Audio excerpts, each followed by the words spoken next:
여러분, 상속 문제, 나랑 상관없는 일이라고 생각하시나요?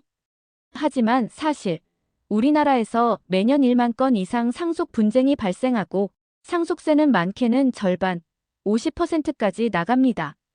오늘은 많은 사람들이 두려워하는 상속의 3대 리스크, 그리고 우리나라 상속이 어떻게 진행되는지를 딱 5분 안에 깔끔하게 정리해드리겠습니다. 1부. 상속의 3대 리스크. 첫 번째 리스크, 가족 간 분쟁입니다. 상속에서 가장 큰 문제는 돈이 아니라 감정이에요. 부모님이 돌아가신 뒤 형제들끼리 협의 분할이 잘 안 되면 바로 법정 싸움으로 이어집니다. 특히 부동산 상속은 더 복잡하죠. 지분을 나눠 가지면 나중에 팔거나 관리할 때마다 의견 충돌이 생깁니다. 누가 얼마 낼 거냐, 언제 팔 거냐 같은 문제로요. 결국 유산보다 관계가 먼저 깨지는 것, 그게 첫 번째 리스크입니다. 두 번째 리스크, 과도한 상속세입니다. 자산이 늘면 세금은 비례가 아니라 기하급수적으로 증가합니다. 상속 재산이 50억 원이 넘으면 세무서가 아니라 지방국세청이 직접 조사를 진행하죠.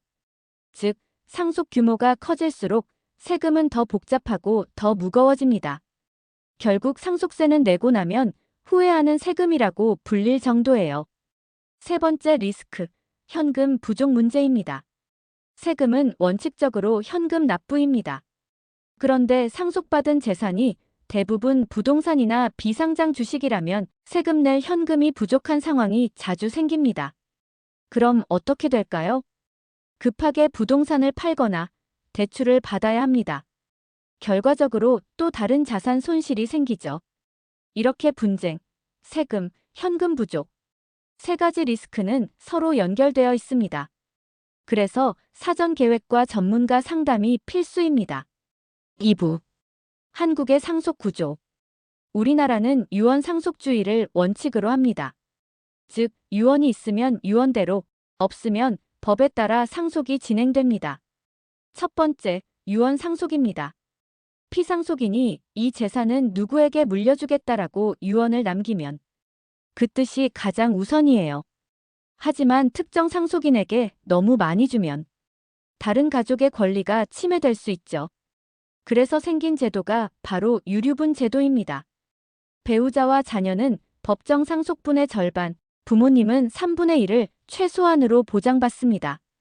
즉, 유언을 쓸 때는 이 유류분을 침해하지 않게 설계하는 게 중요합니다.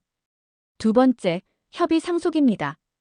유언이 없을 경우 가족들이 모여서 상속 재산을 어떻게 나눌지 협의합니다. 하지만 협의가 깨지면 바로 법정 상속으로 넘어갑니다.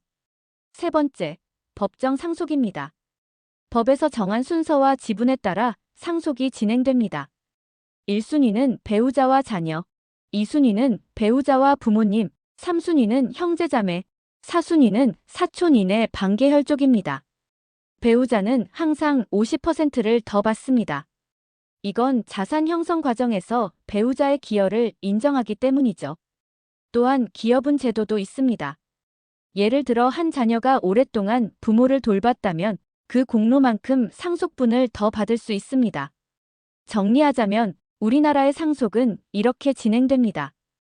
유언 상속, 협의 상속, 법정 상속.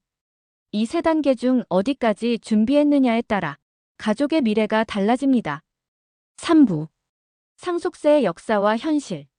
마지막으로 왜 이렇게 상속세가 비싸냐? 궁금하시죠? 예전엔 이렇습니다.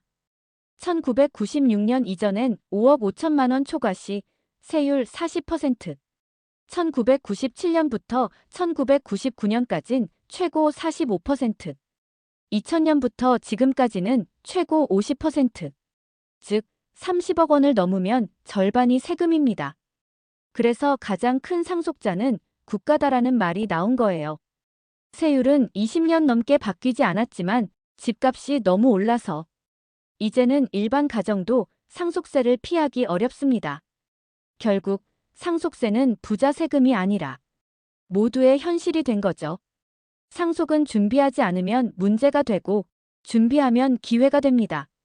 가족 간 분쟁을 막고 세금을 줄이고 유동성을 확보하는 것. 이 세 가지가 상속의 핵심이에요. 여러분의 자산을 지키는 첫걸음입니다. 이상 디지털 PB스쿨에서 안내드렸습니다. 오늘 영상이 도움되셨다면 좋아요, 구독, 알림 설정까지 부탁드립니다. 감사합니다.